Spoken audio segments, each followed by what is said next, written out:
Napakalakas ng hangin. Marami ako nakikita mga nagliliparang yero.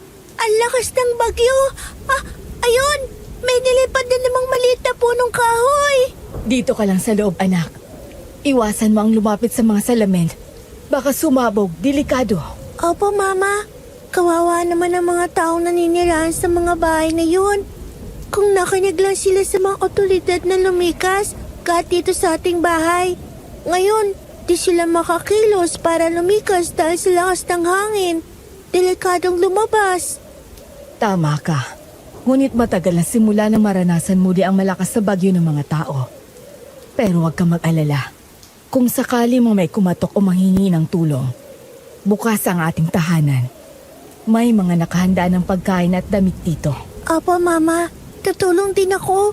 Marami akong damit at mga pagkain sa kwarto. Napakabait naman ng anak ko. Sandali lang, anak ko, ha? Mukhang tumatawag ang iyong papa. Sasabihin ko lamang ang mga pangyayari dito. Alam mo namang matagal pa siya bago makauwi dito sa atin. Dahil may inaasikaso siyang negosyo sa Australia. Opo, Mama. Sabihin mo po kay Papa na nasasabi ko ulit ako makita siya. Gusto ko na po ulit makalaro siya, Mama. Oo naman, anak. Kung may oras pa siya, gusto mo ba siyang kausapin? Opo. Sige, anak. Sandali lang, ha? Oh, Noel, kumusta dyan? Oo, ang lakas nga ng bagyo. Pero maayos lang kami dito. Hindi naman. Wala namang problema. Nakakatakot sa labas. Kung hindi man laki ang bahay namin, ganun din ba ang mararanasan ko? Teka, may bata ako nakita dun sa malaking puno. Sandali, bakit pula ang kanyang mga mata? Namamalit-mata lang ba ako? Mama! Mama! Anak, ano? Bakit ka sumisigaw? Mama, may nakita akong batang pula yung mga mata. Pula ang mga mata? Anong ibig mong sabihin? Doon, sa may malaking puno. Sa puno ng balete? Wala naman, anak. Halika, huwag ka masyadong lalapit sa mga bintana. Baka may tumalsik na mga kahoy galing sa puno. Namamalikmata lang ba talaga ako? Pero ang kanyang itsura, maitim, pula ang mga mata. Anong klaseng nilalang siya?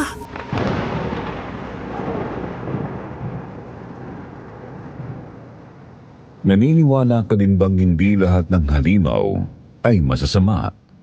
Minsan kung sino pa ang may magandang kuti sa kalindog, sa kanila kapag dapat maging alerto. Minsan may mga dumadating sa ating buhay na akala natin ay kakampi natin sila, ngunit kalaunan, huli na pag nalaman natin na may masama na pala silang binabalak. Kung sakaling may makita kang estranghero at kinakailangan ng tulong, tutulungan mo ba? Kahit na hindi mo alam kung ano ang nakaraan nila. Naiintriga ka din ba kung ano ang nakita ng batang babae sa likod ng malaking puno? Halina't pakinggan natin ang buong kwento. Kakaiba ito at paniguradong mapupuno ng aral at tensyon ang iyong araw. Magandang araw sa ating mga tagapakinig at sa buong team ng Sitio Pangil. Tawagin niyo na lamang ako sa pangalang Rosemary. Isa ko sa matagal na tagapakinig ng inyong channel. Nagpapasalamat akong isa din ako sa mga napili na magbahagi ng kwento tungkol sa mga kababalaghang nangyayari noon na mukhang nakakalimutan na natin ngayon. Ako'y apo ng isang milyonarya na naninirahan noon sa Visayas. Nandito na kami ngayon naninirahan sa Bicol. Maraming iba't ibang kwento sa akin si Lola kung bakit kami lumipat ng tirahan. Ang unay dahil nandito na ang kanyang negosyo. Ngunit kalaunan napapansin kong hindi ito ang dahilan dahil hanggang ngayon pa din naman may negosyo pa rin siya doon at minsan nga bumibisita siya. Sinubukan kong sumama sa kanya ngunit kailanman hindi pa pumapayag si Lola.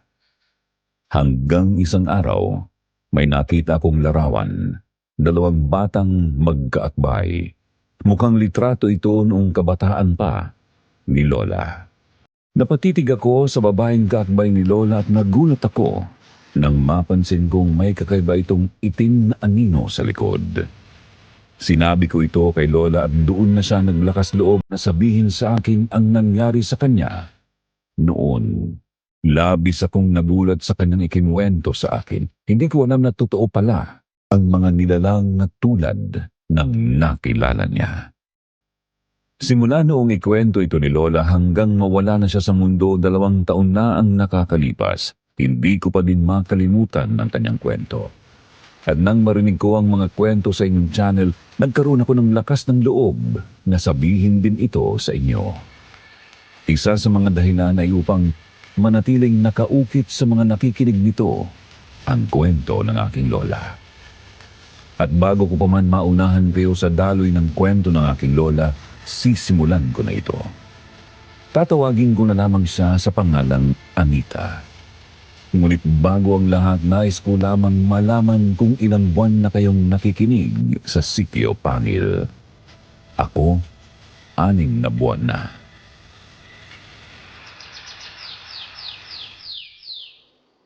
Mama, ang dami nasirang bahay. Grabe ang pinsala ng bagyo. Nakakaawa ang mga tao. Wala na silang titirahan. Tama ka, anak. Halika. Tulungan mo akong dalhin itong mga damit at pagkain. Ibibigay natin ito sa mga kapitbahay nating nangangailangan ng tulong. Kahit sa ganitong kaliit na mga bagay man lang, ay makatulong tayo. Sige po, Mama. Ako na po ang magdadala nitong damit. Dahan-dahan lang, anak. Baka madapa ka. Madami pa naman yung dala mo. Opo, wag po kayong mag-alala. Magandang umaga po. Meron po kaming mga damit at pagkain dito. Kung gusto niyo pong kumuha, kuha lang po kayo. Narinig ko ang papuri at pagpapasalamat ng mga tao sa aking pagtulong.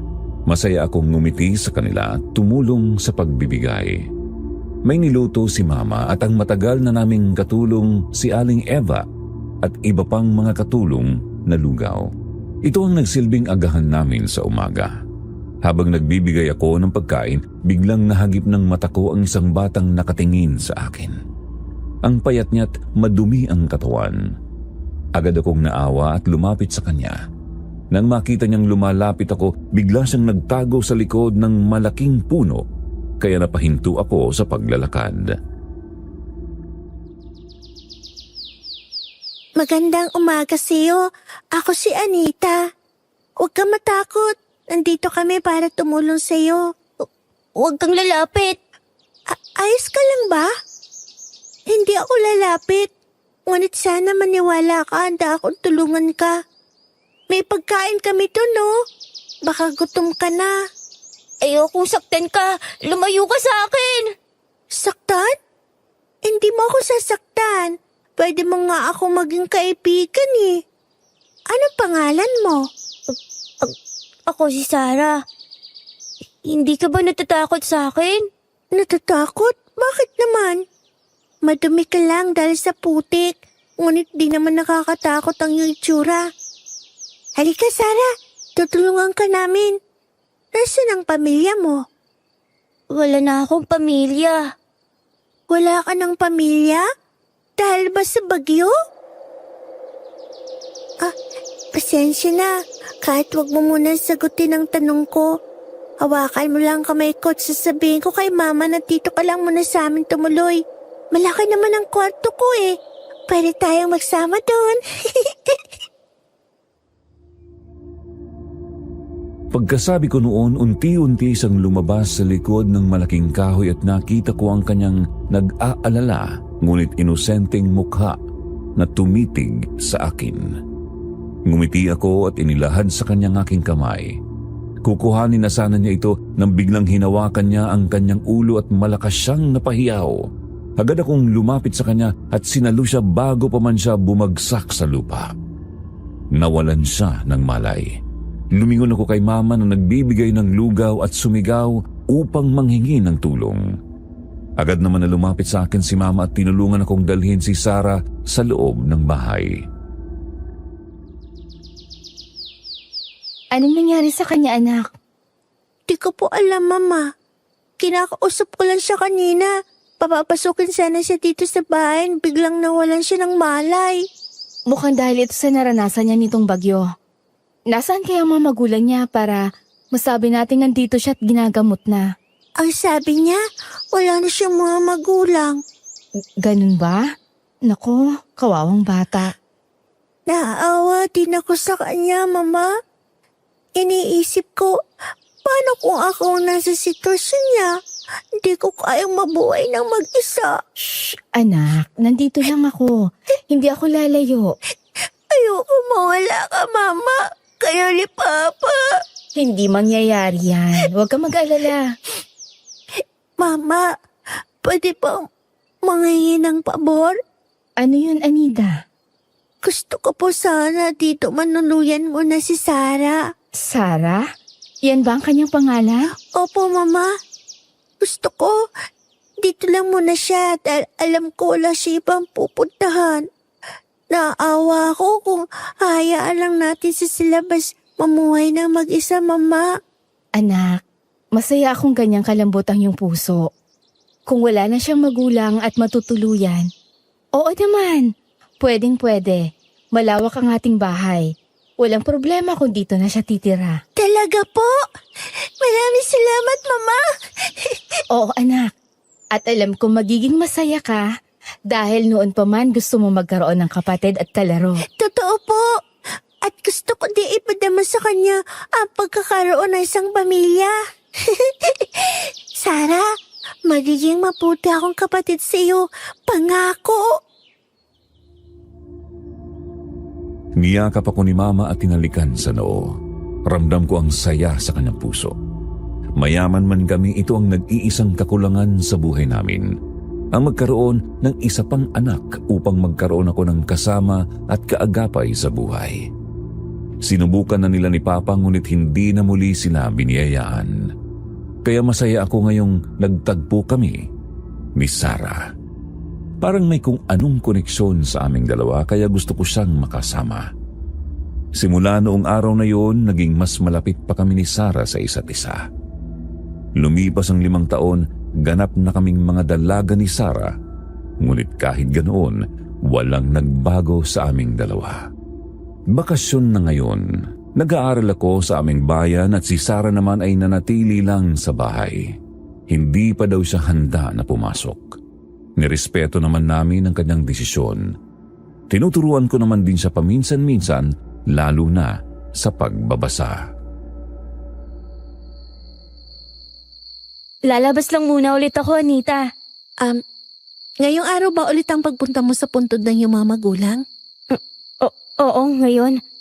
Pero wag kang mag-alala, babalik ako bukas. Ayos lang ba talaga na gabi ka pupunta? Parang delikado kasi. Hindi, ilang taon ko na din tong ginagawa. At saka mas mabuting gabi, dahil walang ingay galing sa mga tao. At parang nararamdaman ko ang presensya nila. Gusto mo bang sumama ako? Ha? Hindi, wag! Ako lang dapat! Ang lakas ng sigaw mo Palagi ka na lang parang gulat kapag sinasabihan kitang sasama ako. Gusto ko lang naman sumama para may karamay ka. Alam ko kasing nalulungkot ka. Hindi, ayos lang. Mas gusto ko mag-isa. Hayaan mo, sa susunod isasama na kita. Sige, sabi mo yan ha? At kung yan ang gusto mo, basta palagi mong tatandaan na nandito lang ako ha, kami ni Mama. Maraming salamat. Sabihin mo na lang din si Mama na dadalaw ako sa mga magulang ko. Baka hanapin niya ako. Oo naman, walang problema. Nandun siya ngayon sa daungan ng barko. Uuwi ngayon si Papa. Talaga? Ilang taon na din siyang hindi umuwi base sa kwento mo. Sa wakas, magkikita na din kayo. Oo, at masaya din ako makakita niya din ikaw. Paniguradong masaya din siya kapag nakakita ka. Medyo nahihiya nga ako Huwag kang mahiya, pamilya mo na din kami. Ang mama ko, mama mo. Ang papa ko, papa mo din. Ang swerte ko talagang naging kaibigan kita, At Anita. naging kapatid. Masayang tumango si Sarah bago tumingin sa langit. Nakita kong napako ang kanyang mga mata sa maliwanag na sinag ng buwan. Tumingin siya sa akin at bigla kong nakitang naging pula ang kanyang mga mata. Napakunot noo ako at napapikit. Pagtingin ko muli doon, normal na ulit ito. Ngumiti sa akin si Sarah saka umalis na papasok sa madilim na daan. Napaistatwa ako sa aking kinatatayuan.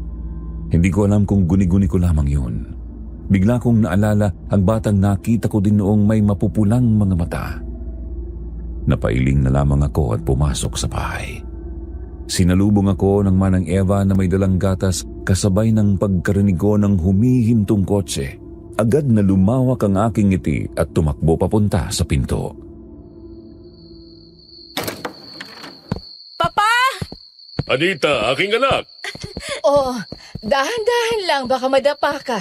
Ang laki na ng aking prinsesa. Halos 6 na taon akong hindi nakauwi. Pasensya na aking anak. 6 na taon din ako nangungulila sa'yo, Papa. Akala ko na 1 buwan ka lang sa ibang bansa. Marami kasi akong kailangang asikasuhin, anak. Alam mo naman ang trabaho ni Papa, hindi ba? Opo, kaya ayos lang po kahit matagal ka hindi nakabalik.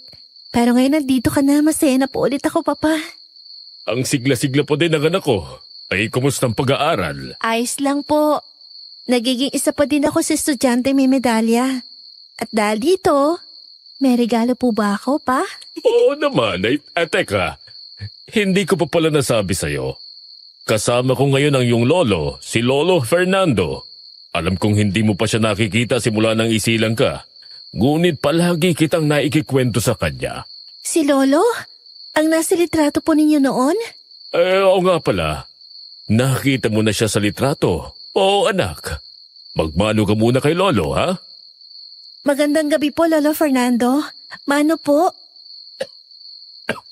Magandang gabi din na po. Pasensya ka na't ngayon lang ako nakabisita sa iyo. Doon kasi ako nanirahan muna sa Saudi. Nag-ipon ng pera hanggang makapagpatayo din ng sarili kong negosyo. Ngumiti ako. Nanginginig na ang kanyang mga kamay. Hindi ako halos makapaniwala na sa edad niyang yan nagagawa pa niyang magnegosyo. Mas lalo akong nagkaroon ng inspirasyon. Alam kong nasa lahi namin ang pagkakaroon ng talino at humawak ng mga negosyo. Inalalayan ko siya papasok sa bahay. Sinalubong kami ng maraming katulong at kinuha nila ang mga gamit na dala nila mama. Napansin kong panay ang tingin ni Lolo sa aming pader. Parang may hinahanap. Biglang lumingon siya sa akin kaya ngumiti ako. Umiwas lamang siya ng tingin sa akin at inalalayan siya paupo sa sopa. Anak, maaari mo ba kaming ipagtimpla ng tiyaan ng lolo mo? Opo, Papa. Walang problema. Sandali lang po, ha. Mabuti na lang. Ako ang inutusin ni Papa sa pagtimpla ng tsaa para sa kanila. Masarap naman daw ako magtimpla nito, sabi din ng mga katulong. Bango ng aroma. Sayang wala ngayon si Sarah. 2 pa lang naghihintay sa kanya. Pero ayos lang. Bukas na lang. Papa? Lolo? Amelia, nandito pa ba ang daan na hinahanap ni Lolo? Anong daan? Hindi ba't sinabi ko na sa inyong tigilan nyo na ang binabalak ninyo? Tumahimik ka, Amelia.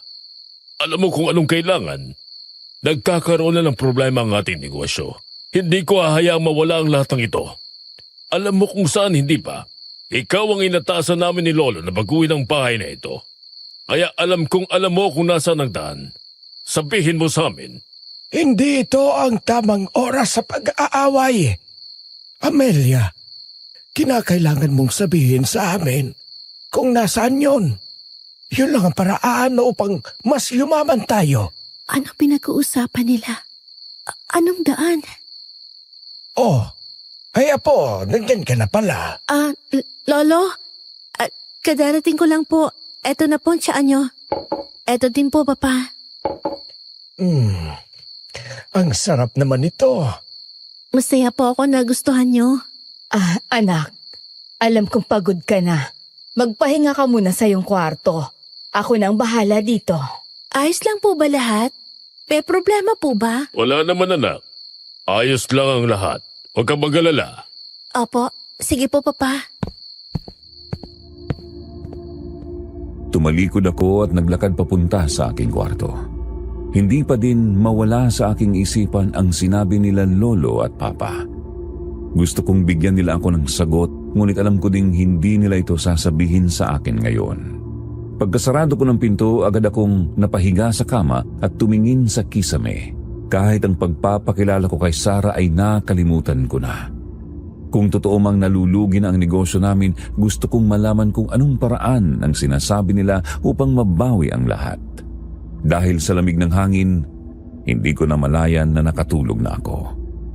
Ilang oras ang nakakalipas, biglang nakaramdam ako ng haplos sa aking mga kamay.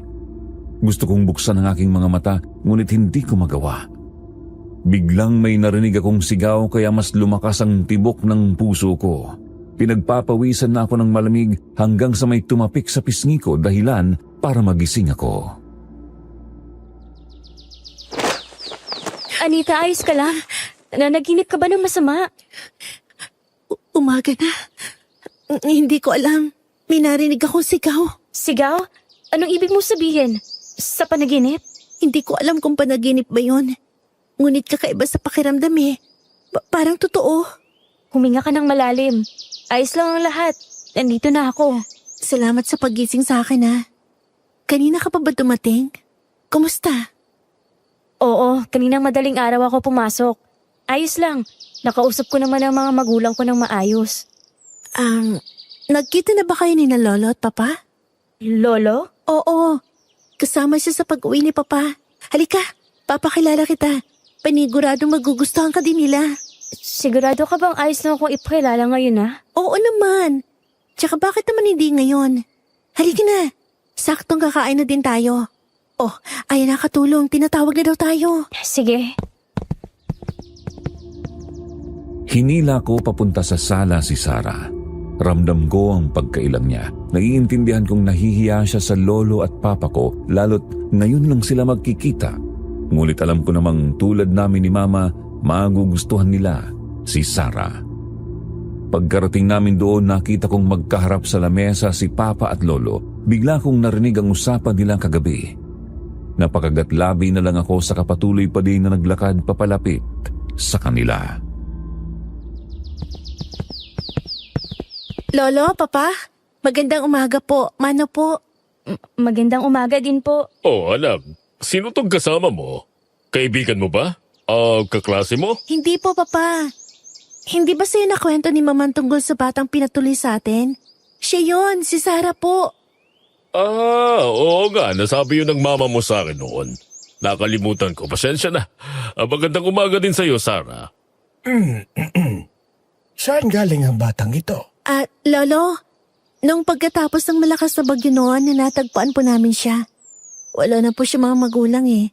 At napagpasya namin ni Mama na patuloyin siya dito. Ganun ba? Mukhang may kamukha kaya. Mabait pong bata si Sarah. Para ko na po siyang kapatid nga eh. Hindi ko na nararamdamang mag-isa lang ako dito sa bahay, Lolo. Ganun ba? Hindi lahat libre dito, Iya. Po? Lolo, kadadating ko lang, pasensya na. Huwag mo namang takutin ang bata. May ginagawa ba ang batang yan, Tito? Masyadong marami tayong dapat pagkagastusan para may dumagdag sa pamilya natin. At hindi ko siya tinatakot. Sinasabi ko lamang ang katotohanan. Patawad po. Hindi. Lolo, hindi na niya kailangan magbayad. Hindi naman siya pabigat dito. Yun lamang ang gusto kong marinig. Ay, may dapat kaming pag-usapan ni Noel. Doon muna kayo. Naramdaman ko ang paghawak ni Sarah sa aking braso kaya lumingon ako sa kanya at matamlay na ngumiti. Nahihiya akong ganoon ang trato sa kanya ni Lolo, ngunit pinilit kong manahimik dahil alam kong may kinakaharap silang problema ngayon. Hinawakan ko ang kamay ni Sarah sa katumingin kay Mama na nakatungo at mukhang may gustong sabihin. Nang mapansin niya ang titig ko, lumingon siya sa akin at sabay kaming inakbayan ni Sarah papunta sa aming kwarto. Anak, Sarah, pasensya na kayo ha. Mabait ang lolo mo, Anita. Mukhang hindi lang maganda ang gising niya ngayon. Huwag kayong mag-alala. Kakausapin ko sila ha. Naiintindihan ko po, Mama. Ayos lang po. Pasensya ka na din, Sarah ha. Huwag mong dibdibin ang sinabi nila. Minsan, ganyan talaga ang Lolo Fernando ninyo. Hindi po. Ayos lang po, Mama. Hindi ko din po masisisi ang lolo ni Anita dahil tama namang naninirahan ako dito ng libre. Huwag mong isipin yan, Sarah. Iba ka sa mga katulong dito. Tinuturing na din kitang anak kaya huwag ka mag-isip ng ganyan. Lalambot din ang puso sa'yo ni Lolo. Bigyan lang natin siya ng oras, ha? Opo, maraming salamat po, Mama. Halina nga kayong dalawa dito. Ang mga mababait at magaganda kong anak. Nandito lang ako para sa inyo, ha? Sige mga anak, dito na lang muna kayo kumain ng agahan, ha? Magdadala ako ng pagkain dito. Opo, Mama. Lumingon ako kay Sarah paglabas ni Mama. Nilalaro niya ang kanyang daliri at kita ko ang lungkot sa kanyang mukha. Tinapik ko siya kaya lumingon siya sa akin. Napabuntong hininga ako sa kaumayos ng upo sa kama. Naramdaman naman niyang may sasabihin ako kaya umayos din siya ng upo. Sarah, alam ko kung bakit ganun kainit ang ulo ni Papa at Lolo. Hindi to dahil sa'yo. Bakit? Anong ibig mong sabihin? Narinig ko kahapon na nalulugi na pala ang aming kumpanya. Nalulugi? Kaya pala sinabi ng lolo mo na hindi dapat ako tumitira ng libre dito. Tama ka, kaya sila umuwi dito. Hindi pala ang pakay nila para magbakasyon. Hindi ko alam kung gaano kalala ang sitwasyon namin. Pero base sa usapan nila kahapon, mukhang malaki ang dapat nilang bawiin. Pasensya na, Anita. Wala akong alam na pwedeng maitulong. Ayos lang. Malaking tulong niyo ang pakikinig mo sa akin. Yan lang kasi ako nakaranas ng ganito, Sarah. Sa buong buhay ko, akala ko wala kaming problemang kakaharapin. Gusto ko sanang tumulong kaso Baka hindi mo kaya? Andito ako. Tutulong din ako. hindi. Kakaiba kasi. Narinig ko may kailangan nilang mahanap na daan. Hindi ko alam kung para saan yun at anong meron dun. Daan? Parang tagong kwarto, ganun ba? Baka. Hindi rin ako sigurado eh. Pero paano kung hanapin natin yung daan na yun para matulungan natin sina Lolo at Papa? Yun din ang naiisip ko. Pwede. Pumasok si Mama dala ang 2 plato. Isa ay may kanin, itlog, ginataang kalabasa at gatas. Ang isa naman ay puro preskong gulay lang ang nakalagay tulad ng pechay, repolyo at carrots. Simula nang manirahan sa amin si Sarah, hindi siya kumakain ng kahit anong ulam. Ayaw daw niya at mas nasanay sila sa preskong gulay. Hindi naman namin siya pinilit at kalaunan, mas naging normal na lang ito sa amin kapag kumakain siya. Hinalikan kaming dalawa ni Mama sa noo bago lumabas na. Ang sarap ng luto ni Mama. Ikaw hindi ka ba talaga titikim kahit ngayon lang? Hindi, ayos lang. Alam ko masarap talaga magluto si Mama. Pero pasensya na. Hindi talaga ako sanay kumain ng ibang pagkain maliban sa gulay. Ayos lang, ano ka ba? Sinusubukan ko lang naman, baka gusto mong tikman, naiintindihan ko. Tagal na kaya natin magkasama. Salamat palagi, Anita. Siyempre, ikaw pa. Ano sa tingin mo?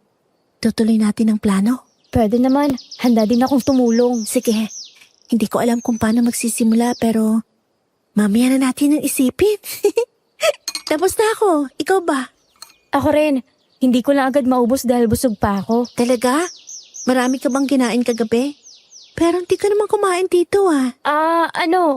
Nagdala ako ng pagkain kagabi. Yung nasa supot. Kaya pala.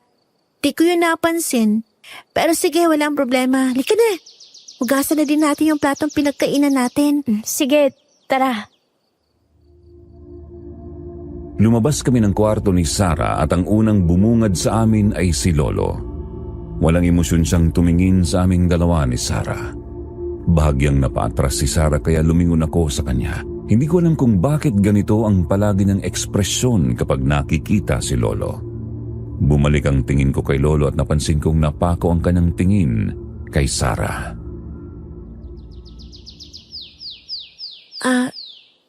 Lolo? Nandito po pala kayo. May gusto ba kayong sabihin sa amin? Nasaan ang batang ito kagabi? Bakit hindi ko siya nakita? Bumisita po siya sa mga magulang niya kagabi, Lolo, sa puntod nila. Bumisita sa puntod ng gabi. Bakit ka sa gabi umaalis? Opo, sa mga oras po kasing yun siya komportable, Lolo. At bakit yan lang ang kinakain mo? Hilaw na gulay. Kasi po, ito pong nakasunayan kong pagkain noon. Ganun ba? Alam mo bang may naalala ako sa iyong dalawang nakasalamuha ko noon? Sino po? Saan kayo pupunta? Maghuhugas po kami ng plato, Lolo. Bakit po? Ay wala. Yun lang ang mga tanong ko. Mabuti't may ginagawa kayo. Hindi pwede ang mga pabigat dito. Tumalikod sa amin si Lolo at para kaming nabunutan ng tinik sa lalamunan. Sa mga oras na ito napagtanto kong hindi si Lolo kasing bait ng inaasahan ko. Hindi ko din alam kung sadyang nakakatakot lang talaga ang kanyang ekspresyon na parabang isang maling galaw lang namin ay papagalitan na kami. Tumingin ako kay Sarah na napapakagat-labi na din. Hinawakan ko ang kamay niya at ngumiti. Baka nagtataka lang talaga si Lolo kung bakit wala ka kagabi. Pero ang boses niya, parang pamilyar siya. Ha? Paano pamilyar? Wala. Baka nagkakamali lang ako. Baka nga. Kasi ngayon lang si Lolo umuwi dito eh. Imposible nagkita na kayo. Tama ka. Halika na. Sige, halika na. Mamaya, mag-usap tayo ha kung paano natin mahanap yung daan na sinasabi nila Lolo. Noel, hindi ko ba talaga kayo mapipigilan sa plano ninyo ni Lolo? Baka may ibang paraan pa. Wala nang ibang paraan, Amelia. Kailangan na natin tong gawin o malulugbog na naman tayo sa utang at magiging mahirap. Paano na si Anita? Nasa kolehiyo na siya at mas kailangan ng pera para makapag-aral siya. Sandali lang, Sarah. Parang naririnig ko nag-uusap sila mama at papa. Alam ko. Pero marami na namang madadamay na tao. Mga inosente. Lahat naman sila babayaran natin. Pera lang ang katapat nila. Hindi ka ba binabangungot sa mga nagawa ninyo noon? Tingnan mo ang mas malaking kahihinat na nito, Amelia. At sinasabi ko sa iyong para din ito sa anak natin. Pero kaya naman natin siya palakihin ng walang pera. Hindi na ako babalik sa buhay natin noon. Kung ito lang ang natatanging paraan gagawin ko. Ngunit paano kung hindi ito ang sinasabi ninyong swerte? Paano kung nagkataon lang? Napatunayan na natin ito noon pa, Amelia. At si Lolo, matagal niya na itong ginagawa. At hindi naman ito palagi.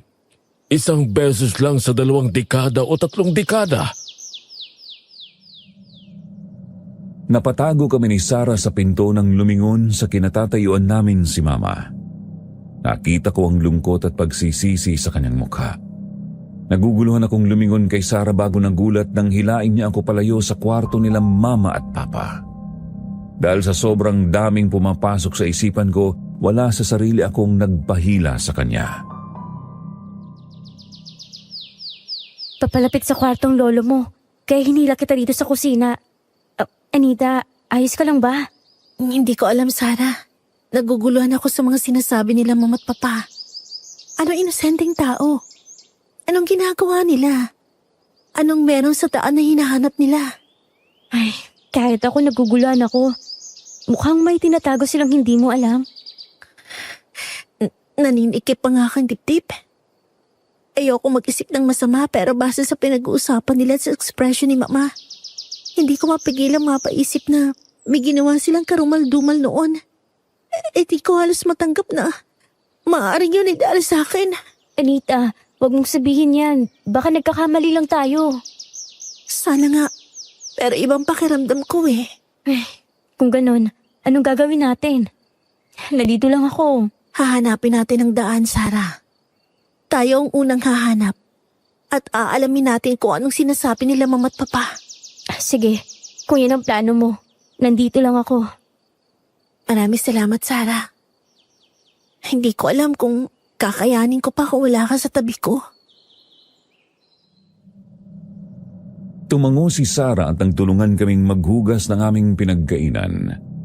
Bigla namang pumunta sa kusina si Mama at nakita ko ang kanyang mga matang basa. Agad naman niya yung pinunasan nang makita kami ni Sarah. Hindi ko napigilan ang sarili ko. Lumapit ako kay Mama at niyakap siya. Walang nagsalita sa aming dalawa. Alam kong kahit magtanong pa ako ngayon, hindi niya ako sasagutin, ngunit gusto kong maramdaman ni Mama na nandito lang ako. Mga anak, hayaan niyo na yung mga hugasin. Ang mga katulong na natin ang gagawa niyan. Si Aling Eva. Tinawag ko na din para maglinis sa kusina. Baka gusto niyo muna magpahangin sa labas. Sigurado ka ba, Mama? Ayos ka lang ba? Oo naman, ayos lang ako. Napuwing lang ako kanina. Medyo madami na ding alikabok dito eh. Sige po. Kung may gusto ka pong iutos sa amin, sabihin mo lang po, Mama, ha? Oo anak, sige. Sarah, ako na dyan. Sige po, Mama. Halika muna sa labas. Amelia, Noel, may nagkwento sa akin ng isang balita. Sarah, kailangan natin pakinggan ang pag-uusapan nila, Mama. Teka, saan tayo magtatago? Dito tayo sa likod ng cabinet. Sandali lang. Ayan, hindi tayo dito mapapansin. Lolo, ano yon? Parang humahangos ka, Lolo. Umupo ka muna. Eto po, tubig. Anong balita?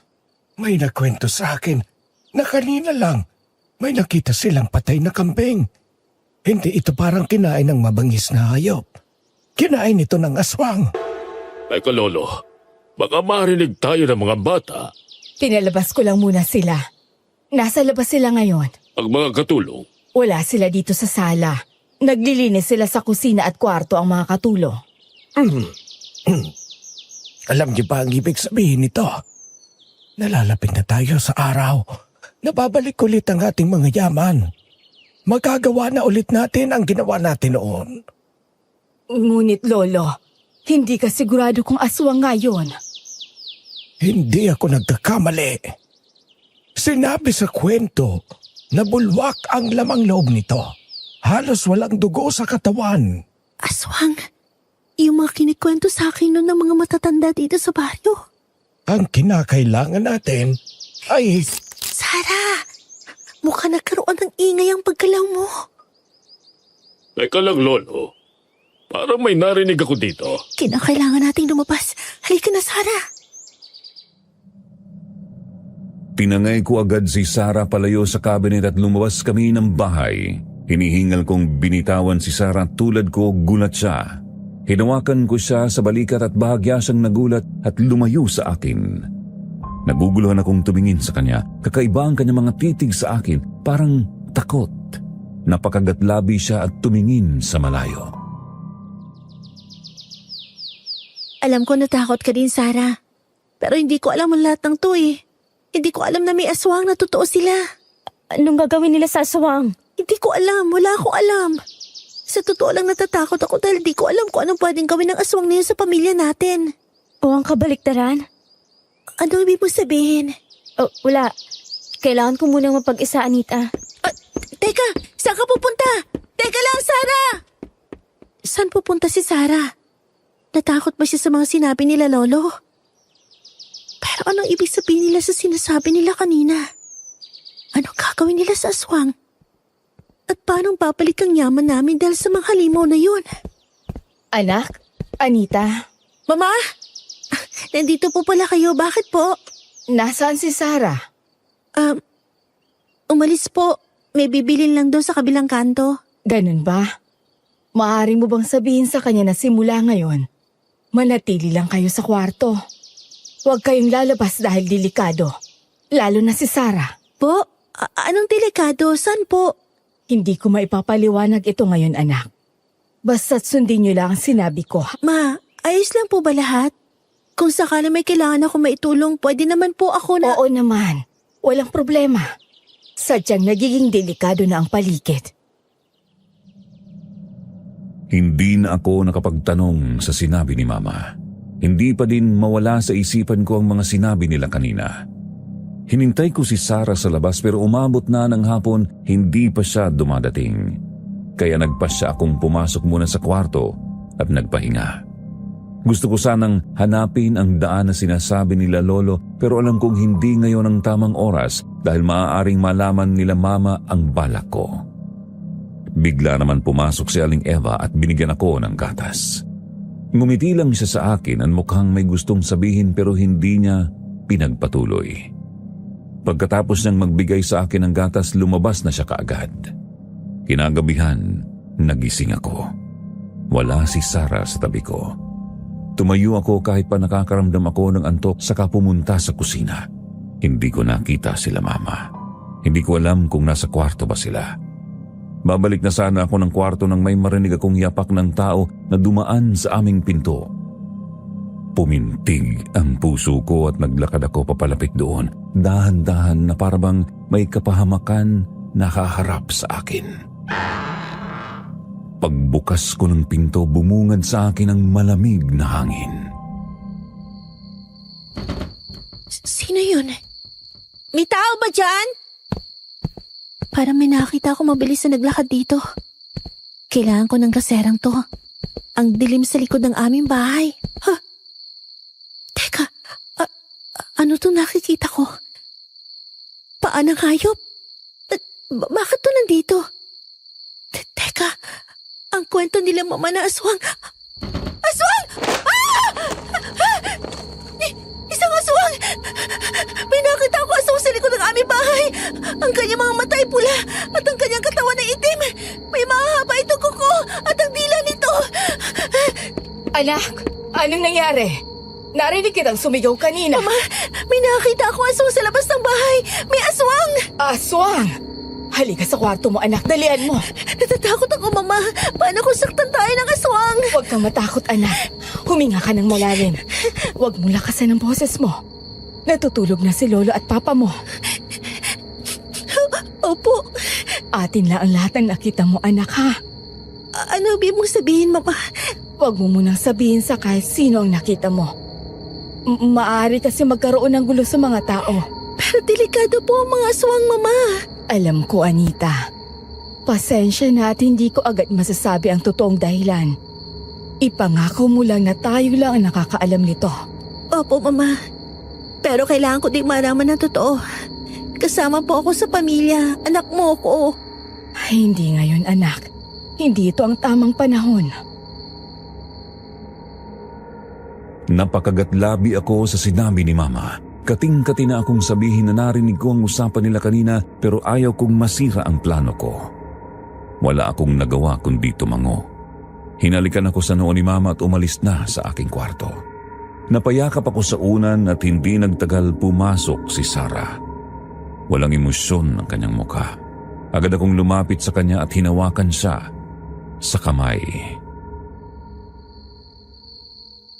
Sarah, ayos ka lang ba? Nag-alala ako. May nakita ako aswang kanina. Gusto ko magpahinga, Anita.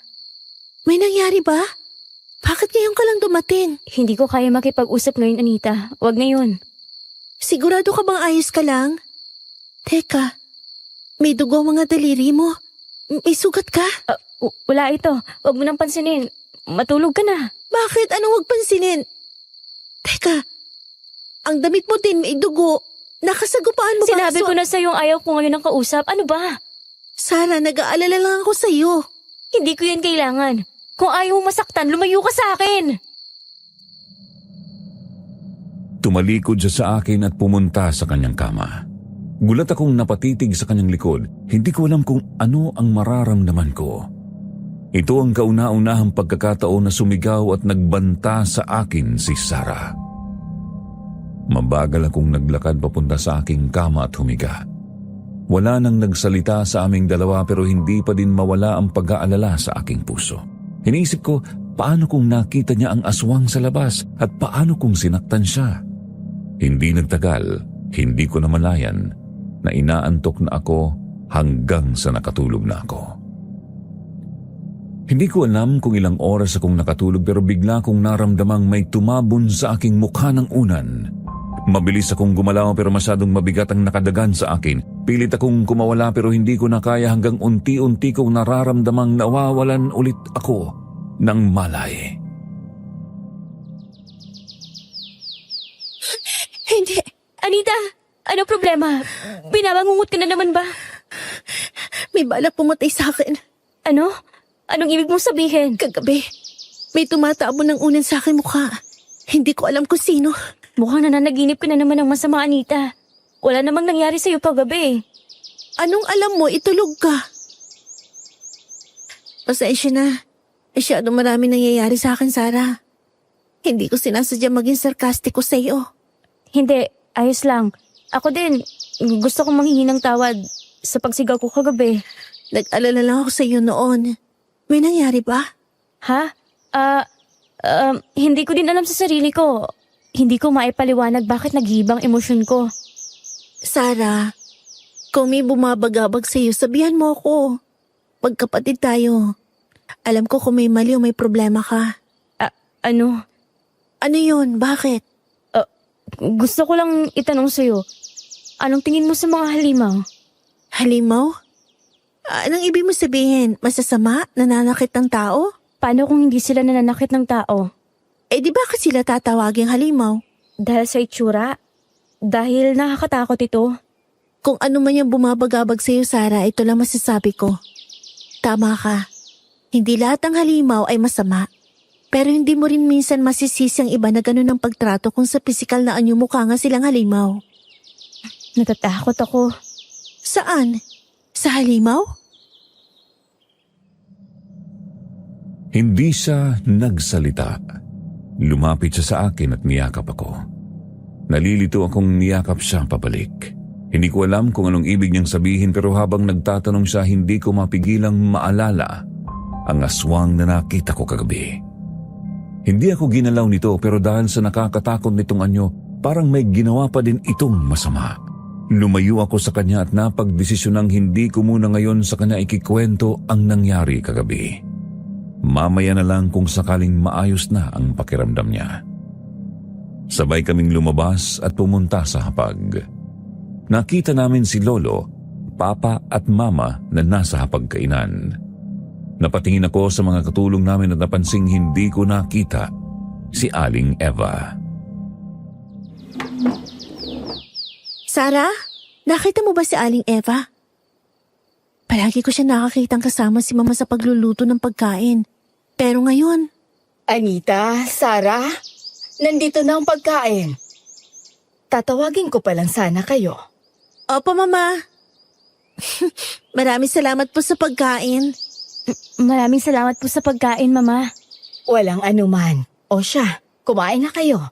Kung kailangan mo pa ng gulay, Sarah, sabihin mo lang. Opo, Mama. Hindi ka ba talaga kumakain ng kahit na ano, maliban sa gulay? Opo, eto lang ang kinakain ko. Hindi ba matabang may asin? Ayos lang po. Hindi na po kailangan. Masarap po kung walang ibang sahog. Oh, ganun ba? Pero eto, subukan mo. Lolo, sinabi na po ni Sarah na ayaw niya sa asin. Bakit mo nilagyan ang pagkain niya? May mali ba sa ginawa ko? Pinapatikim ko lang naman sa kanya ang hindi niya nagagawang kainin. Masarap yan, Iha. Pero, Bakit ba parang balisa ka, Amelia? Asin lang yan. Kumain na tayo. Sarah, pasensya na. Hindi ko to makakain. Ha? May sinabi ka ba, Sarah? Oh, bakit hindi mo kinakain, Iha? Huwag mong sabihing magsasayang ka ng pagkain. Hindi pa po ako nagugutom. Hindi nagugutom.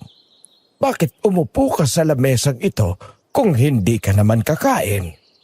Lolo, wag mo naman pong pagalitan ang bata. Abat, walang respeto ito sa pagkainan. Alam mo naman ang sitwasyon natin ngayon. Hindi ito ang tamang oras para magwaldas ng pera. Para sayangin lang. Lolo, hindi na po din pala akong gutom, Lo. Magsasama na lang kami ni Sarah. Ano?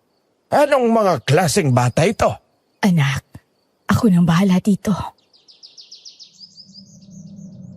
Tumango ako at hinawakan ang kamay ni Sarah at umalis. Narinig namin ang tawag sa amin ni Lolo pero hindi ako lumingon. Ngayon lang ako lumaban sa matanda ng ganito. Hindi ko alam kung bakit ito ang nararamdaman ko. Lumingon ako kay Sarah na nakatungo.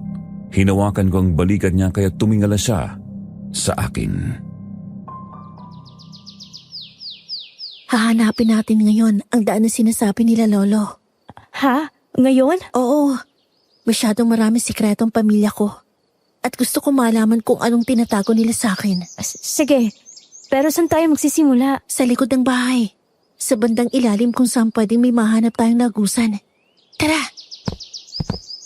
Anita, anong iniisip mong tinatago ng magulang mo sa'yo? Di ako sigurado pero para may kinalaman to sa paniniwala nila eh. Ang paniniwalang kapag ginawa nilang plano nila, yayaman ulit kami. Wala kang alam na kahit ano tungkol dito? Wala. Kaya gusto ko mauna sa kanila sa paghahanap. Teka, Anita, may nakita akong kakaibang pagkakaayos ng dahon. Saan? Ano yun? Ayun oh, parang... Lumapit kami doon at napansin ko nga ang sinasabi ni Sarah. Mukhang may pumapasok dito at base sa pagkakagulo ng mga dahon, hindi pa lang matagal na mayroong pumasok sa daang ito. Lumapit ako kay Sarah. Hindi ako makapaniwalang nahanap namin ito agad ngayon. Napakaganda ng pagkakatago nito. Tumango kami sa isa't isa at binuksan ang lagusan. Anita, mukhang hindi tayong unang pumasok nito ngayon. May bakas ng kandilang natunaw dito. At mukhang hindi pa lang ito matagal. Tama ka. May posibilidad na nahanap na din to nila Lolo. Pero anong tinatago nila dito? Mga yaman? Pero paano kung mahuli tayo? Kumakain pa sila. Halika na. Eto, pailawin natin tong kandila. Ang lugar na to, nakakapanindig ng balahibo. Anong ginagawa dito ng pamilya ko? Oh, Sarah, may problema ba? Ba't tuminto ka? Wala. May nakita lang ako. Anong nakita mo? Ayun, isang manika. Isang maduming manika. Kalisaan to? May bata sa loob? Pamilyar sa akin ang manikang yan. Halika, mukhang papunta na tayo sa isang kwarto. Dalian natin, Sarah! Teka, may naririnig akong ingay mula sa isang babae. Teka lang, eto na. Anita, bakit? Anong nasa loob? Ano mga to? Mga bungo? Nanginig ang tuhod ko sa nakita ko. Hindi ako makapaniwala. May ganitong tinatago ang mga magulang ko. Napaupo ako at lihim na napaiyak. Nakita kong naglakad papasok si Sarah at lumapit sa isang bungo. May tinignan sa dito bago na pahagulgol. Hindi ko alam kung anong nangyayari. Lalapit sana ako sa kanya nang biglang may narinig akong kaluskos. Itinapat ko ang kandila doon at nagulat ako nang makita ko ang isang pamilyar na babae. Manang Eva, bakit ka nakatali? Sino may gawa nito sa inyo? Mga demonyo kayo! Kayo ang totoong mga halimaw! Sarah, anong ibig mo sabihin? Anong halimaw? Matagal ko na kayong hinahanap at hindi ako makapaniwalang matagal na pala ako nandito sa inyong lungga. At ano, ako ang sunod yung papatayin. Kaya pala pamilyar ang boses ng matandang yun. Siya ang nanakit sa mga magulang ko. Napakatanga ko! Hindi kita maintindihan, Sarah. Anong nangyayari sa'yo? Ang balat mo? Ang mga mata mo? Lahat ba ng pakikisama mo sa akin ay plano lang? Anong ibig mo sabihin? Hindi peke ba kayo tungo ko sa'yo? Sinungaling! Eto ng ebidensya! Papatayin kita! Ipaparamdam ko sa kanila kung anong pakiramdam ng mahula ng pamilya! Sarah! Lumayo ka sa akin! Ikaw ang aswang na nakita ko na isang gabi! Tama ka! Ako nga! At binabala ko sanang sabihin sa iyong totoo para patunayang hindi ako masamang aswang. Pero hindi na kailangan. Papatayin kita! Anak ko! Anita! Mama! Si Sarah! Isang aswang! Sarah, makinig ka sa akin.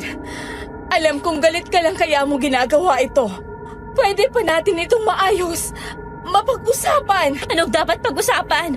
Pagkatapos yung gawin to sa pamilya ko. Ang sabihin mo lang, inampun mo ako para gawin din ang kaparahong ginawa niyo sa pamilya ko. Anong ibig sabihin ni Sarah, Mama? At hindi ka gulat nang makita mong anyo niya? Alam mo na bang aswang siya? Anak, Sarah, makinig mo na kayo sa akin, hindi? Sa wakas, nauulog din sa ating bitag ang aswang. Sinasabi ko na nga bang isa siyang aswang. Hindi kumakain ng lutong pagkain at umiiwas sa asin at bawang. Lolo, paano? At ikaw, balak mong itago sa pamilya natin. Matagal na nating hinahanap ang nilalang na ito. Lolo! Isa kang suwail. Walang patutunguhan ang pagiging malambot ng puso mo. Tumingin ako kay Mama na parang nawalan ng lakas. Tumango na lamang siya. Naluluha akong tumingin sa pamilya ko. Hindi ko alam kung ano ang iisipin ko. Ang pamilyang kinabibilangan ko ay mamamatay tao. Tumingin ako kay Sarah at galit itong tumingin sa akin. Ilang saglit lang nakita kong mabilis siyang lumapit sa akin at hinambalos ang ulo ko sa sahig. Agad akong nakaramdam ng hilo. Narinig ko ang sigaw ni Mama at Papa at ang putok ng baril. Tumingin ako kay Sarah na sumugod kay Papa kaya nabitiwan ito ang baril bago nag-iwan ng kalmot sa mukha nito at lumabas. Wala na ako halos marinig. Lumapit sa akin si Mama at hinawakan ang aking ulo. Unti-unting bumibigat ang aking paghinga hanggang sa mawalan ako ng malay.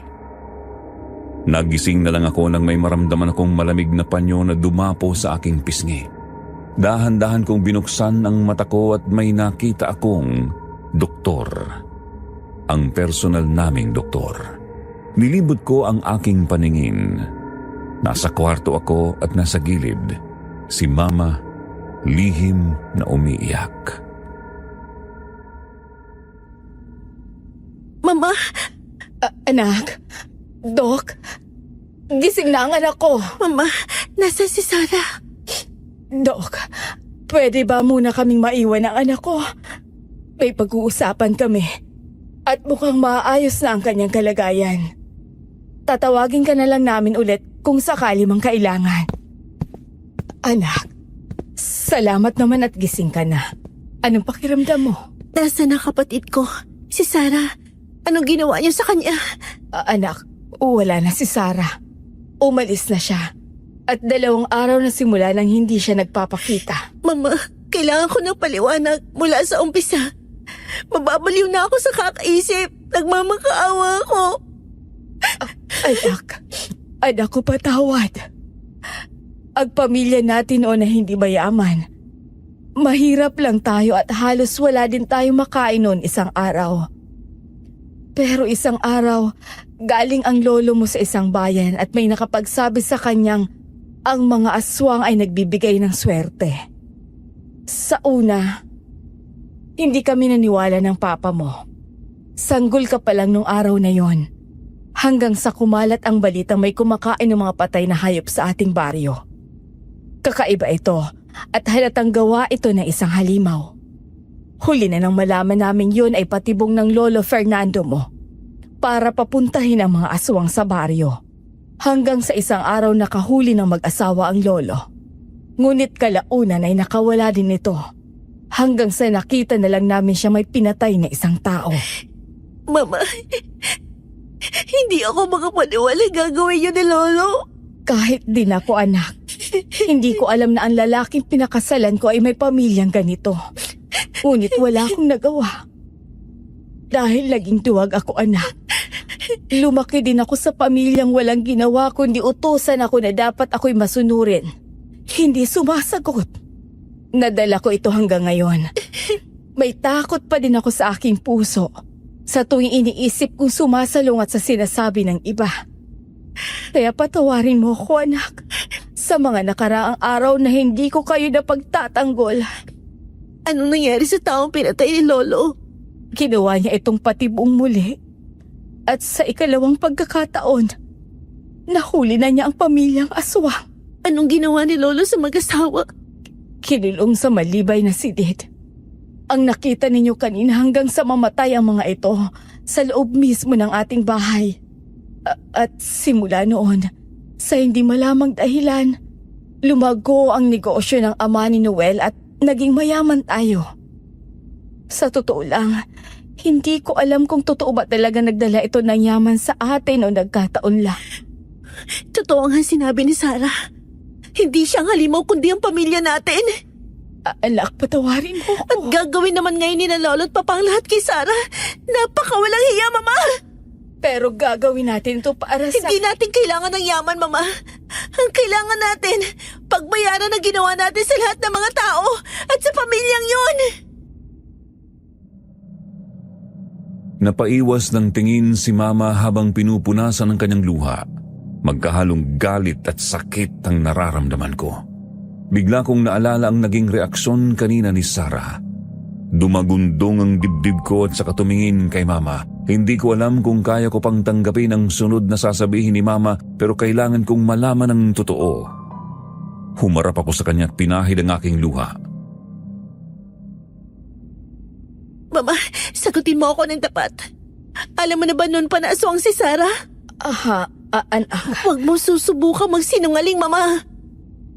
Si Sarah. Siya ang anak ng pamilyang namatay. Nalaman ko lang ito na makita ko siyang isang araw na umiiyak sa likod ng malaking puno habang puno ng dugo ang katawan. Itim ang balat nito. Mapupula ang mga mata at mahahaba ang kuko. Katulad ng mag-asawang nahuli ni Lolo Fernando. May karne sa tabi nito. At doon ko nalaman na may anak pala sila. Naawa ko sa bata. At nang maramdaman ng batang ito na may papalapit sa kanya, agad itong tumakbo papalayo. At noong bagyo, nang pinakilala mo siya sa akin, hindi ko alam na siya pala ang anak ng mga aswang. Napagtanto ko na lang ito na makita ko ang pagpapalit anyo ni Sarah. Nung isang araw na umalis siya sa bahay para manghuli ng mababangis na hayop para kainin. Hindi siya pumupunta sa punto ng mga magulang niya anak. Naghahanap siya ng makakain dahil hindi sapat ang hilaw na gulay. Ang kapatid ko ay ang anak ng pamilyang pinatay ng pamilya natin. Naalala ko na siya ang batang nakita ko nung bagyo. At nung araw na natagpuan ko siya, hindi niya masabi sa akin ang totoong dahilan kung bakit wala siya mga magulang. Dahil alam niya kapag sinabi niya, baka matulad siya sa mga magulang niya. Sa murang edad, Mama. Ang demonyo natin. Mga halimaw tayo. Patawarin mo ako. Gusto kong itama ang lahat kaya inampun ko siya. Hindi ko lang alam na... Pero ano nangyari ngayon, Mama? Mangyayari ulit sa kanya nangyari sa magulang niya. Patawarin mo ako, Anita. Hindi. Kaya ko pang itama mga pagkakamali natin. Hindi pa huli ang lahat. Anong ibig mo sabihin, anak? May sugat ka pa. Wala ito, Mama. Gagawin ko ang tama kung hindi mo kaya. Ayoko may mamatay pa ulit dahil sa atin. Anak. Patawarin mo ako, Mama. Naiintindihan kita. Dahil alam ko mahirap din ang pinagdaanan mo nung bata ka. Pero kung magiging tulad ako, mas maraming tao madadamay. Patawarin mo ako, anak. Kailangan pumunta sa daan yon. Baka kung anong gawin nila kay Aling Eva. Pero anak, ayoko mapahamak ka. Mama, ito ang tanging paraan. Ang tamang paraan.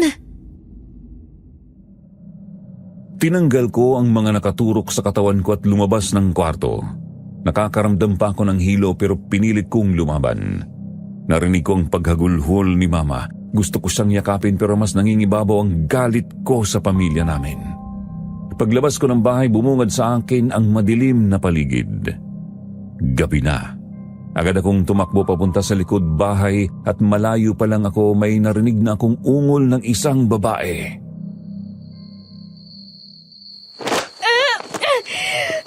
Papatayin ko kayong lahat! Wala kayong mga puso! Hawakan mo ng mabuti ang tali, Noel. Baka makawala. Huwag kang mag-alala. Hindi na ulit ako nito makakalmot. Ang tibay mo din na. Sa oras na makulong natin ang aswang na ito, mangyayari na ulit ang pinapangarap natin. Magiging mayaman na ulit tayo.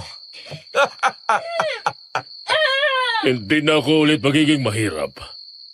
Maipamumukha ko na ulit sa mga taong nangihila sa akin sa baba na ako pa din ang pinakamataas. Mga walang utak! Hindi niyo ikakayaman ang pagkamatay ko! Hindi ako swerte na sinasabi niyo! Wala kang alam, Iha. Ganito din ang ginawa namin sa mga magulang mo. At tingnan mo, ang nangyari sa bahay na ito. Pagbabayaran niyo lahat ng ginawa niyo sa pamilya ko! Pasok mo na yan doon, Noel. Butburan mo ng asin para hindi makalaban. Bitawan niyo ako! Kailangan kong puntahan si Sarah. Anak, sandali lang. Huwag kang pupunta doon ngayon. Wala kang laban sa kanila. Hindi.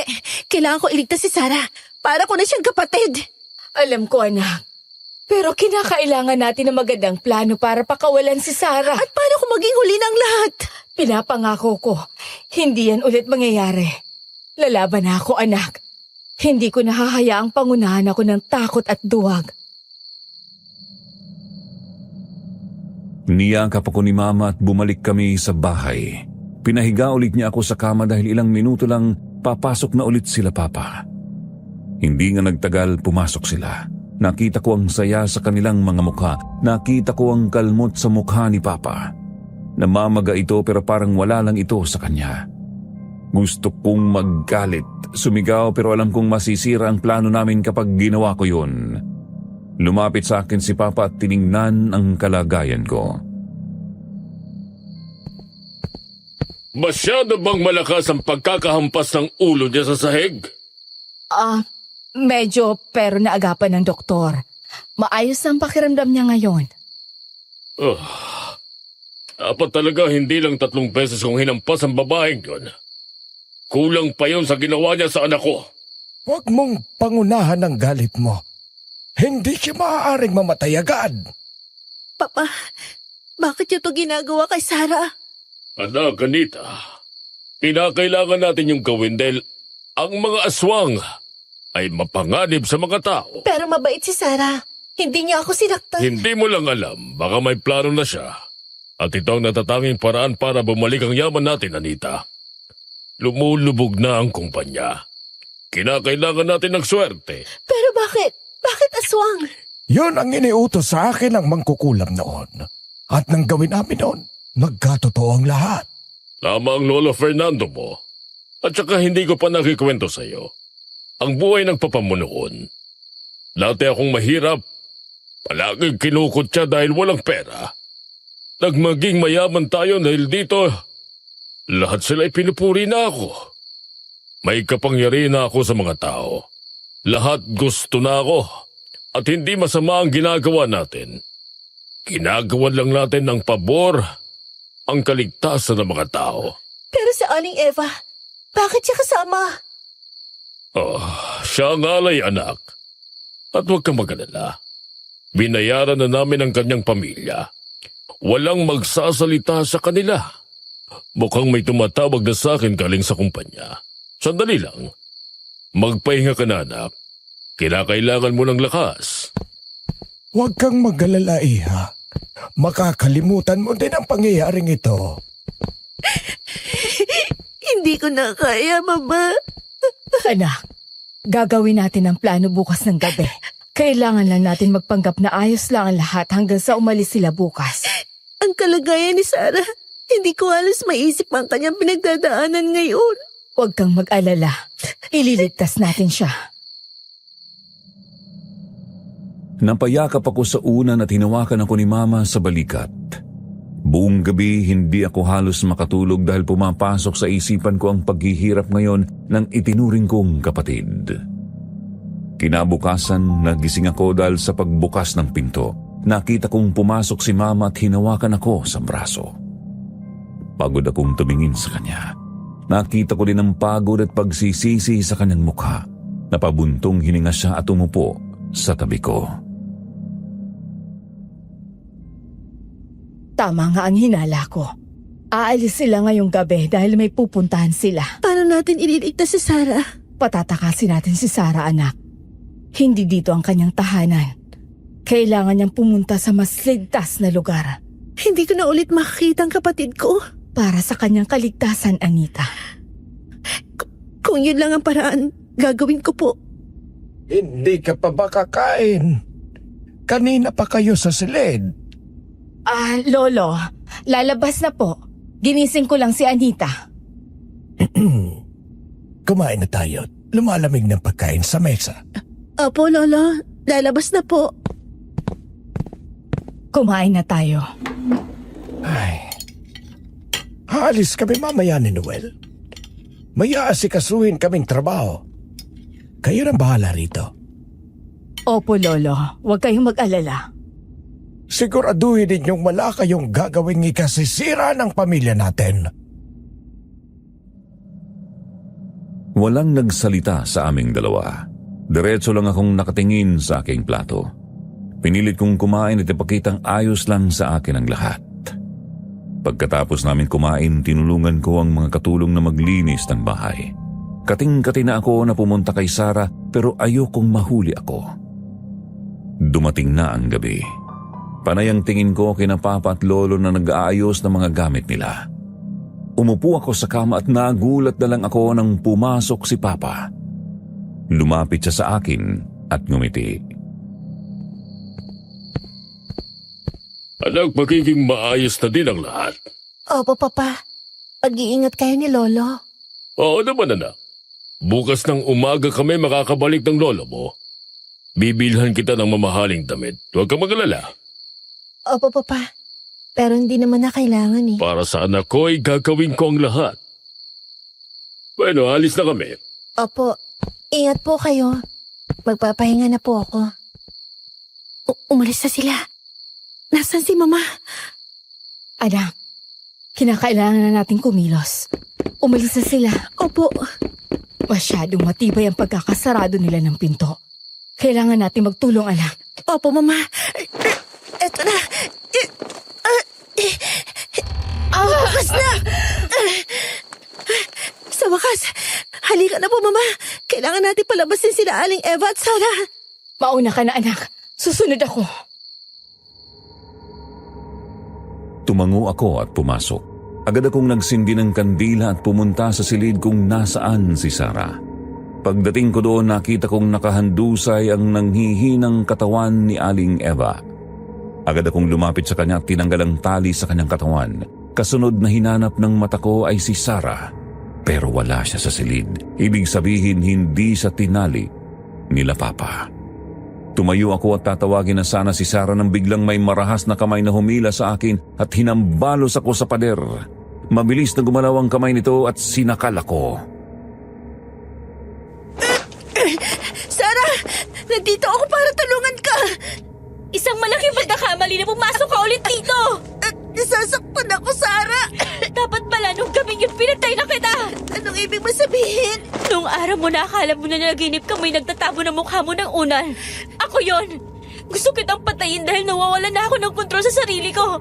Madalas na ako makamoy ng dugo. At yun pala ay kagagawa ng pamilya mo. Para palabasin ang totoong anyo ko. Patawarin mo kami, Sarah. Hindi ko alam na ganito kasama ang pamilya ko. Kadugo mo pa din sila. Kung masasama sila, masama ka din. Anak, ang ano ko, Sarah, bitawan mo siya. Mayo ka kung ayaw mong kainin ko na buhay ang anak mo. Sarah, patawad.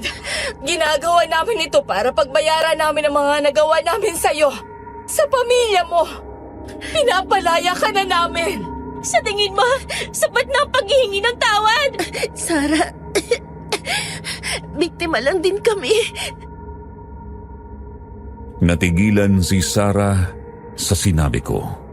Dahan-dahan siyang lumayo sa akin. Ang kanyang nakakatakot na itsura ay hindi na nagbigay ng kaba sa akin. Dahan-dahan akong lumapit sa kanya at niyakap siya. Ramdam ko ang gulat niya sa ginawa ko. Hindi ako nagsalita. Pinaramdam ko sa kanya ang pagmamahal ko bilang kapatid niya. Dahan-dahan akong lumayo at hinawakan ang kamay niya. May matutulis man siyang kuko, hindi ko yun pinansin. Lumabas na tayo. Maging malaya ka na, Sarah. Anita, patawarin mo ko. Hindi mo kailangang manghingi ng tawad. May karapatan kang magalit. Kinakailangan mo nang umalis, Sarah. Delikado na dito.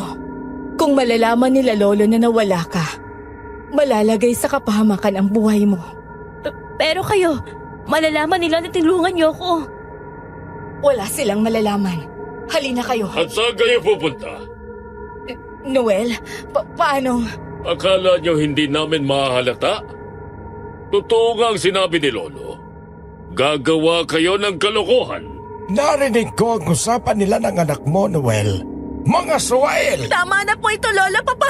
Hindi na tama ang ginagawa natin. Wala kang alam, Anita. Wala tayong ginagawang masama. Lahat ng ito'y mali, Papa. Kinikimkim ko lang ang lahat pero ngayon hindi ko na kaya. Mas masama pa tayo sa mga aswang. Minamanipula ka lang ng aswang na yan. At si Aling Eva, siya, aswang din ba siya para dadasin ang lahat ng to? Matagal na natin siyang katulong para ko na din siyang nanay. Tumahimik ka! Napasinghap ako nang makita ko ang dala ni Papa. Isang baril, nakatutok ito kay Sarah. Agad akong kumilos para pumagitna sa kanilang dalawa. Nagulat si Papa sa ginawa ko pero determinado akong tumitig sa kanya. Sinabihan niya akong umiwas pero hindi ako gumalaw. Nagulat na lang ako nang biglang sumugod si Sarah kay Papa at kinalmot ang braso nito dahilan para mabitawan ni Papa ang baril. Mabilis akong kumilos at kinuha ang baril sa sahig. Napahiyaw si Papa sa sakit at galit na tumingin kay Mama. Tignan mong ginagawa ng anak mo. Hinahayaan akong saktan ng aswang na yan! Gumising kayo! Dapat nagtutulungan tayo! Hindi!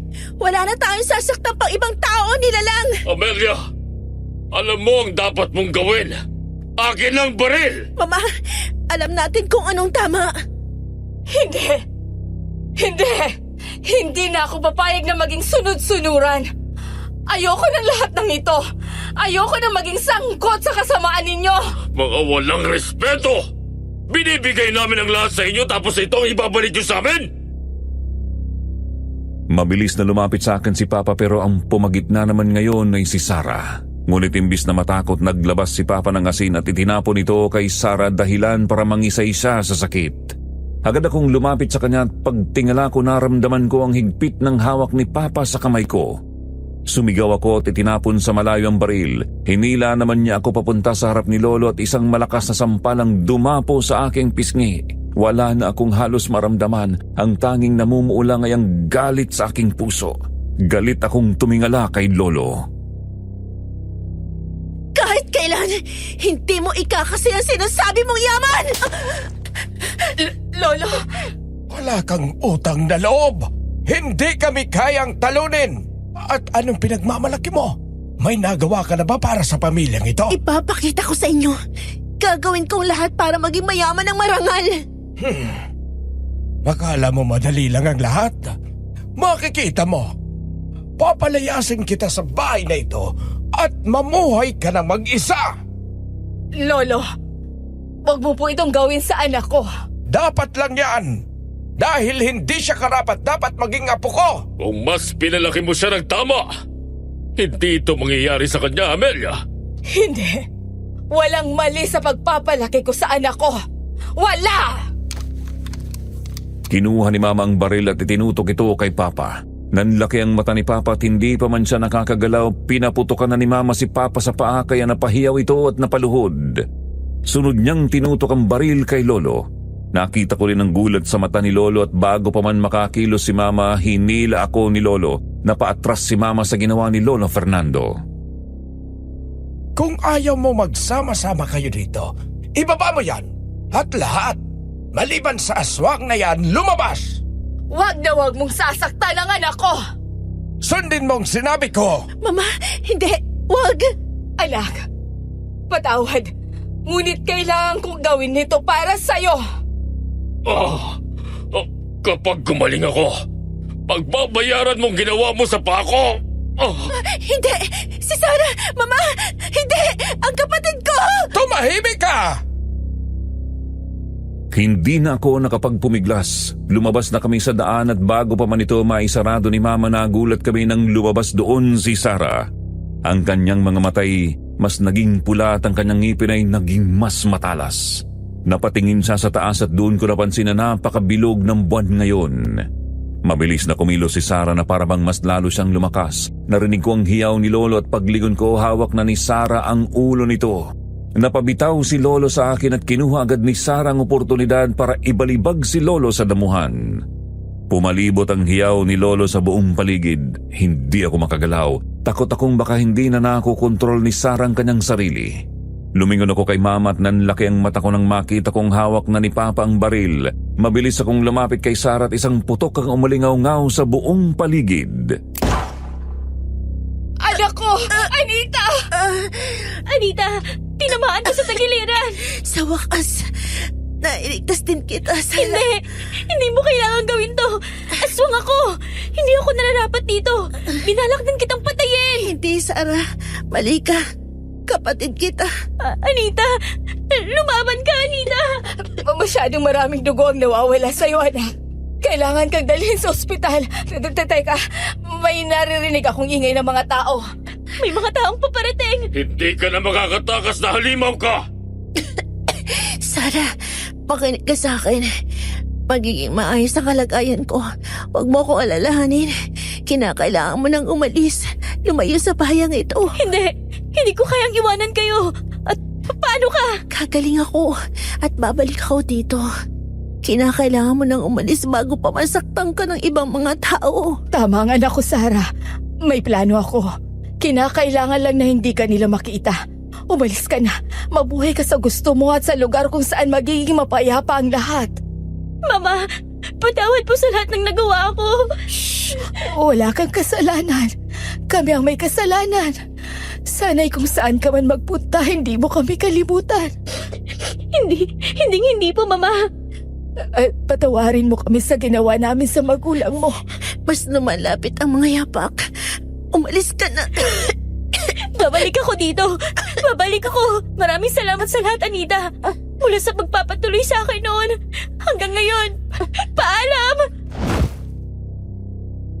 Mabilis na tumalon sa kadiliman si Sarah bago pa man siya makita ng mga tao. Pagdating nila, nagulat ang lahat sa nakita nila, ngunit ang mas ikinagulat nila ay ang makitang may hawak na baril si Papa. Napatingin ang lahat sa akin at tinulungan nila ako. Tumingin si Mama kay Papa. Nakita ko ang galit sa mga mata ni Mama bago itinuro si Papa. Lumingon naman ako kay Lolo na wala ng malay. Binaril niya ang anak ko at sinasaktan niya ang mga katulong dito. Ano pinagsasabi mo, Amelia? Ang aswang ang may gawa ng lahat ng ito! Nababaliw na siya. Pinalayas niya si Sarah. At ngayon ang anak ko naman ang gusto niyang patayin. Pati si Lolo sinasama niya. Hindi. Walang katotohanan ang sinasabi ng babaeng yan! Tulungan niyo kami ng anak ko. Hindi ko na siya kilala. Hindi na siya ang asawa ko. Bitawan niyo ako! May tama din ako ng baril sa paa. Ang babaeng yan ang may gawa! Bitawan niyo ako! Anak ko, dadaling ka na sa ospital. Huwag ka mag-alala. Matatapos sa itong kaguluhang ito. Lumaban ka lang, ha?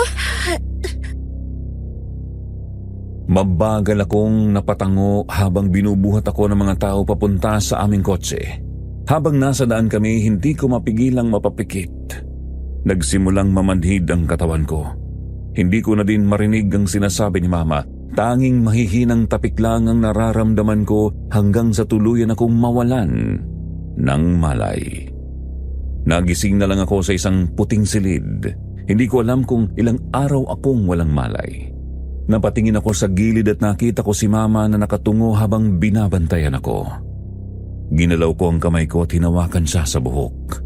Ramdam ko pa din ang sakit ng tagiliran ko, pero mas nangingibabaw sa akin ang saya dahil nagawa naming kalabanin sila Papa. Anak, Anita, salamat sa Diyos at gising ka na. 1 linggo kang walang malay. Mama, Oh, anak, nandito lang ako. ano nangyari? Napuproseso na ngayon ang pagkukulong sa iyong ama. Wala siyang laban dahil maraming nakakita. At tinutulungan din tayo nila Aling Eva at ibang katulong para mas bumigat ang parusa sa papa mo. Si Lolo? Nawalan siya ng alaala, anak. May sakit ang lolo mo. At mukhang yun ang kanyang dahilan kung bakit kinakailangan niya ng pera. Lahat ng ginawa nila may katapat na rason. Pero hindi pa din to sapat para pumatay ng mga tao. Tama ka, anak. At nagpapasalamat akong tinulungan mo akong magbago. Tinulungan mo akong gamitin ang boses ko para lumaban. Akala ko noon hindi ko ito makakaya. Pero napakagaan pala kapag nagagawa na. Maraming salamat din, Mama, sa pagpili ng tama. Noon pa man alam ko na ang tama, anak. Pasensya na at ngayon lang ako kumilos. Ayos lang. Ang mahalaga, tapos na ang lahat. Tama ka. Mamumuhay na tayo ng mapayapa. Ngumiti ako at dahan-dahang umupo. Inalalayan ako ni Mama. Naalala ko si Sarah at ang sinabi niyang babalik siya. Tumingin ako kay Mama at ngumiti. Alam kong ngayon pa lang nababasa na niya ang sinasabi ng utak ko. Hinawakan niya ang kamay ko at hinalikan yun. Alam kong babalik si Sarah. Mabait siyang bata at tinuring ko na din siyang anak. Opo, Mama. At maghihintay ako. Hihintayin ko siya sa bahay. Walang problema, anak. Sasamahan kita. Pero, 1 buwan na lang tayo maninirahan doon. Anong ibig mo sabihin, Mama? Lilipat na tayo doon sa kabilang bayan. Sa isang bahay natin. Ang pinag-ipunan ko. Doon na tayo maninirahan at kakalimutan na ng lahat ng pangyayari dito. Po, pero paano kung hindi pa bumalik si Sarah? Alam kong mahirap, anak. Pero kinakailangan. Mas ligtas din tayo doon. Napakagatlabi ako. Ayaw ko man, naiintindihan ko din si Mama. Wala akong nagawa kundi tumango. 1 linggo ang nakalipas, nakabalik na din kami sa bahay. Pagpasok ko, bumalik ang alaala ko sa lahat. Mula sa pagsasama namin ni Sarah hanggang sa trahedya ng aking pamilya. Pumunta ako sa aming kwarto at nagbabaka sakaling nandoon si Sarah. Pero wala. Umupo ako sa kanyang kama at dahan-dahang humiga. Napapikit ako.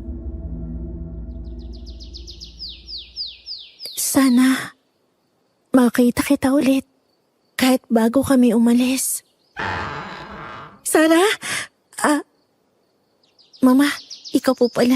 Kakain na tayo, anak. Opo, pupunta na. Sige, hihintayin kita doon. Anak, malakas ang pakiramdam kong babalik si Sarah. Opo, Mama.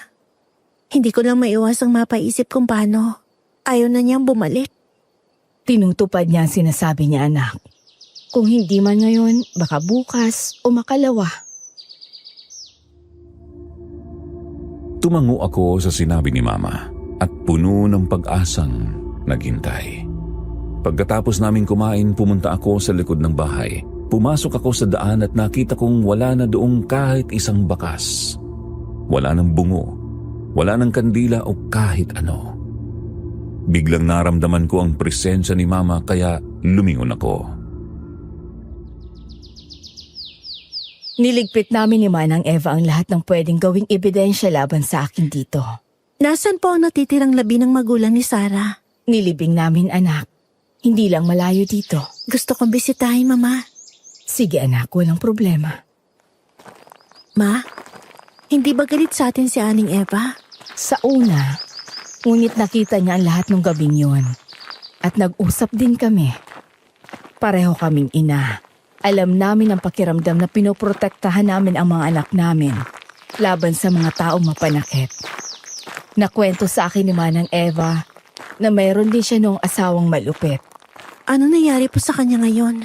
Tulad ko, naging matapang siya. Hindi niya hinayaan na ipagpatuloy pa ang pananakit nito sa pamilya niya. Kaya nang hingi siya ng tulong sa mga kapitbahay nila. Ang akala niya ay walang tutulong sa kanila. Pero naghihintay lang din pala sila ng senyas mula sa kanya kung kailangan na nilang tulungan siya. Masaya ako nakawala na din si Aling Eva sa kanyang malupit na asawa. Tama ka. At alam mo, doon ko lang napagtanto ang kahalagahan ng pagpili ng tamang katuwang sa buhay. Hindi natin kinakailangan mga babae na manahimik kung sinasaktan tayo. Ay hinaman tayo sa mata ng iba. May matapang tayong boses at talino. Tatandaan ko po ito, Mama. Pero huwag mong lalahatin, anak. Hindi lahat ng tao masasama. Nandito na tayo. Dito namin sila nilipi. Magandang hapon po, Tito, Tita. Sana kung nasaan man kayo ngayon, papayapa ng kaluluwa nyo. Alam kong hindi madali ang pinagdaanan niyo sa pamilya namin. Pero sana mapatawad niyo kami. Pinapangako ko pong babalikan ko ang lugar na to. Palagi ko kayong bibisitahin. Kahit anong mangyari, pananatili kayo nasa alaala namin. Anak, mukhang uulan na. Napatingala ako at tumango. Dumidilim na ang paligid at kinakailangan na naming bumalik. Pero bago pa man ako tuluyang tumalikod, may napansin akong anino. Lumakas ang kabog sa dibdib ko, ngunit pagtitig ko doon, isa lang pala itong sumasayaw na sanga ng puno. Napakagatlabi ako bago sumunod kay Mama papunta sa aming bahay. Nanatili kami ng 1 buwan pa sa bahay at sa loob ng mga araw na yun, hindi bumalik si Sarah. Hindi na siya nagpakita. At ngayong araw sa aming pag-alis, mabigat ang mga paa kong lumabas sa bahay at aalis na sana kami nang biglang mapahinto ako at tumingin sa gilid ng aming bahay. May nakita akong manika. Ang manika ni Sarah. Nawala ito noon at bumalik ngayon. Nangingilid ang luha kong kinuha yon.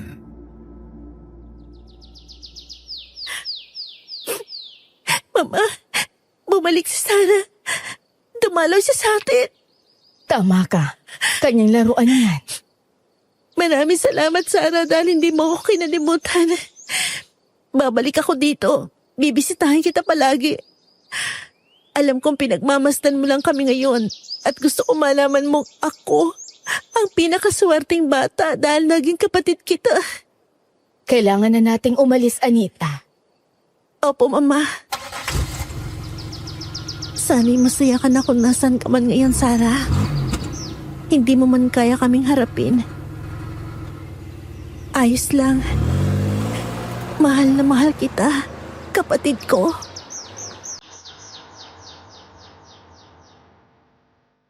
At dito nagtatapos ang kwento ni Lola Anita, mga kasikyo pangil. Naway nagustuhan ninyo ang kwento na binahagi ko sa inyo. Hindi naging madali kay Lola na ikwento sa akin ang mga ito. Pero nakita ko din kung gaano siya kasaya habang inaalala ang nakaraan. Kung nagtatanong kayo kung nagkita sila muli, hanggang ngayon hindi pa.